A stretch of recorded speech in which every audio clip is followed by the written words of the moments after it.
কারণ কোরআনের কোনো আয়াতে নাই জোহরের নামাজ 4 রাকাত, কোরআনের কোনো আয়াতে নাই ফজর 2 রাকাত, কোরআনের কোনো আয়াতে নাই আসর 4 রাকাত, কোরআনের কোনো আয়াতে নাই মাগরিব 3 রাকাত, কোরআনের কোনো আয়াতে নাই এশার নামাজ 4 রাকাত।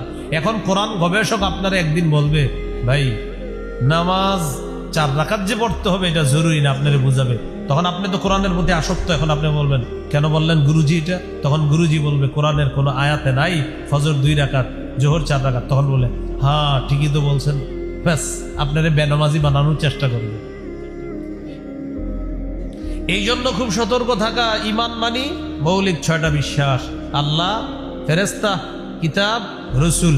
রসুলদের মধ্যে আমাদের নবীজি আসেনি, বলে না? এখন আমাদের নবীজির কথাগুলা মানা লাগবে কিনা? এখন আমাদের নবীজির কথা যদি না মানেন আপনি ইমান থাকবে না। এরা কৌশলে রসুলের হাদিস অস্বীকার করানোর চেষ্টা করে। যেমন সহিহ বুখারীর 349 নম্বর হাদিসে আছে, মেরাজ রজনীতে আল্লাহ 50 ওয়াক্ত নামাজ দিছে নবীজির, নামাজ নিয়ে রওনা করছে। সহিহ বুখারীর 349 নম্বর হাদিস। মুসা নবীর সাথে সাক্ষাৎ। মুসা নবী কয় ওয়াক্ত নামাজ? 50 ওয়াক্ত। আপনার উম্মত পারবে না, আরো কমায় আনেন। আমাদের নবী গেলেন, নামাজ কমিয়ে আনলেন, কমাইতে কমাইতে আছে মাত্র 5 ওয়াক্ত। বলেন কয় ওয়াক্ত? মুসা নবী বললেন কয় ওয়াক্ত নামাজ নিয়ে যান? আমাদের নবী জবাব দিলেন 5 ওয়াক্ত নামাজ। মুসা নবী বললেন আরো কমায় আনেন, আপনার উম্মত 5 ওয়াক্ত পড়বে না। কথাটা সঠিক ছিল মুসা নবী। আমাদের নবী বললেন ইস্তাহিয়াইতু রব্বি, আমার লজ্জা লাগতেছে আর কমাইতেছে। সুবহানাল্লাহ, আমার লজ্জা লাগতেছে, আবার আল্লাহরে বলবো এটা লজ্জা লাগতেছে।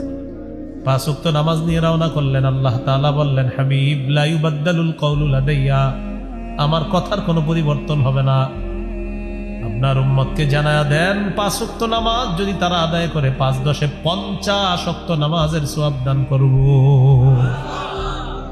তাহলে সওয়াব ঠিক আছে, সওয়াব ঠিক আছে। তাহলে প্রথমে ছিল কয় ওয়াক্ত?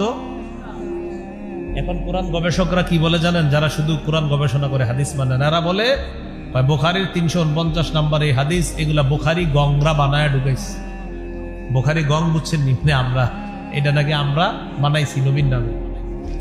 কেন তাদের মাথায় ঢুকে না যে এটা কোনো কথা? একদিনে 50 ওয়াক্ত নামাজ মানে আল্লাহ তাআলা 50 ওয়াক্ত কেন দিবে? এটা হলো তাদের কথা, যে না 50 ওয়াক্ত হাউ ইজ ইট পসিবল, এটা কিভাবে সম্ভব? এটা হলো তাদের বক্তব্য। এটা কি কোনো সম্ভব? প্রথম কথা আমার আর আপনার কথা, আল্লাহ 50 ওয়াক্ত দিলে আমরা 50 ওয়াক্তই পড়তাম ইনশাআল্লাহ। যারা 5 ওয়াক্ত পড়ে ওরা 50 ওয়াক্ত পড়বে। যারা গরমকালে 22 ঘন্টায় রোজা রাখবে তারা